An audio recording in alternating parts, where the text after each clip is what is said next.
Hi అండి, నమస్తే. Welcome back to my channel. ఈరోజు వీడియోలో టేస్టీ అండ్ హెల్తీ బాదం లడ్డూని ఎలా ప్రిపేర్ చేసుకోవాలో ఇప్పుడు మీతో షేర్ చేసుకోబోతున్నాను.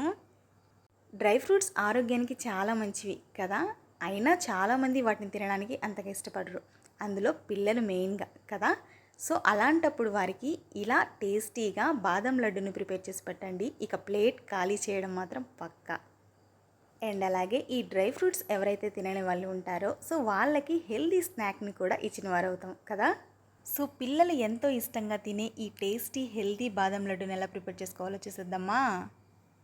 ఈ బాదం లడ్డు కోసం ఫస్ట్ వచ్చేసి స్టవ్ వెలిగించుకొని స్టవ్ మీద ఒక కడాయి పెట్టుకొని కడాయి హీట్ అయిన తర్వాత ఒక హాఫ్ కప్పు దాకా బాదం పప్పును యాడ్ చేసుకుంటున్నాను.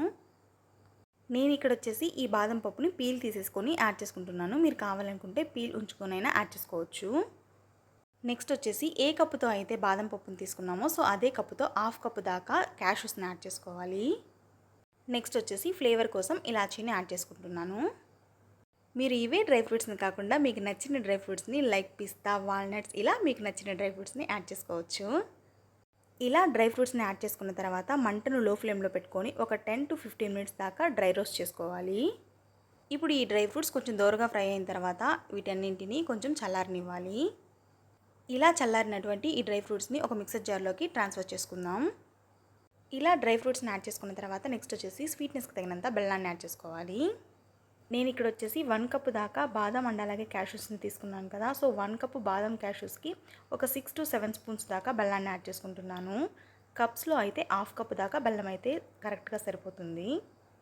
మీరు ఇంకా స్వీట్ ఎక్కువగా తినే వాళ్ళైతే ఇంకొంచెం బెల్లం యాడ్ చేసుకోవచ్చు. బెల్లం ప్లేస్లో షుగర్ అండ్ అలాగే ఖర్జూరమైన యాడ్ చేసుకోవచ్చు. ఇప్పుడు వీటన్నింటిని ఒక ఫైన్ పౌడర్ లాగా గ్రైండ్ చేసుకోవాలి. ఇలా ఫైన్ పౌడర్ లాగా గ్రైండ్ చేసుకున్న తర్వాత కొంచెం నెయ్యిని యాడ్ చేసుకోవాలి. మీకు నెయ్యి ఇష్టం లేకపోతే నెయ్యిని స్కిప్ చేసేయచ్చు, అలా చేసుకున్నా కూడా లడ్డు వస్తాయి. ఇలా కొంచెం కొంచెం నెయ్యిని యాడ్ చేసుకున్న తర్వాత చాప్ చేసుకున్నటువంటి డ్రై ఫ్రూట్స్ని యాడ్ చేసుకోవాలి. ఇలా చాప్ చేసుకున్నటువంటి డ్రై ఫ్రూట్స్ని యాడ్ చేసుకున్న తర్వాత మనకు నచ్చిన సైజులో లడ్డూని చుట్టేసుకోవడమే. మీరు కావాలనుకుంటే ఈ బాదం లడ్డులో కొబ్బరి పొడిని కూడా యాడ్ చేసుకోవచ్చు. నేను ఇక్కడ వచ్చేసి కొబ్బరి పొడిని యాడ్ చేసుకోవట్లేదు, మీకు ఇష్టమైతే కొబ్బరి పొడిని కూడా యాడ్ చేసుకోవచ్చు. మీరు కొబ్బరి పొడిని యాడ్ చేసుకోవాలి అనుకుంటే గ్రైండ్ చేసుకునేటప్పుడే యాడ్ చేసుకోండి, మధ్యలో మిక్స్ చేసుకోవద్దు. గ్రైండ్ చేసుకునేటప్పుడు యాడ్ చేసుకుంటేనే మంచిగా మిక్స్ అవుతుందన్నమాట. ఇలా ఈ లడ్డూలన్నింటినీ మనకు నచ్చిన సైజుల్లో ఎన్ని కావాలంటే అన్ని లడ్డూలని చుట్టేసుకోవడమే. సో చూసారు కదా, చాలా ఈజీగా సింపుల్గా ఎంతో టేస్టీగా ఎంతో హెల్తీగా ఉండేటువంటి బాదం లడ్డు అయితే రెడీ అయిపోయింది. ఇలా ఈ బాదం లడ్డును ఒకసారి మీ పిల్లలకి చేసి పెట్టండి, ఇక డ్రై ఫ్రూట్స్ తినని వాళ్ళు కూడా చాలా ఇష్టంగా తింటారు. సో ఈ సింపుల్ అండ్ అలాగే హెల్తీ బాదం లడ్డును మీ పిల్లలకు కూడా ఒకసారి చేసి పెట్టండి, మీ పిల్లలు అయితే చాలా ఇష్టంగా తింటారు.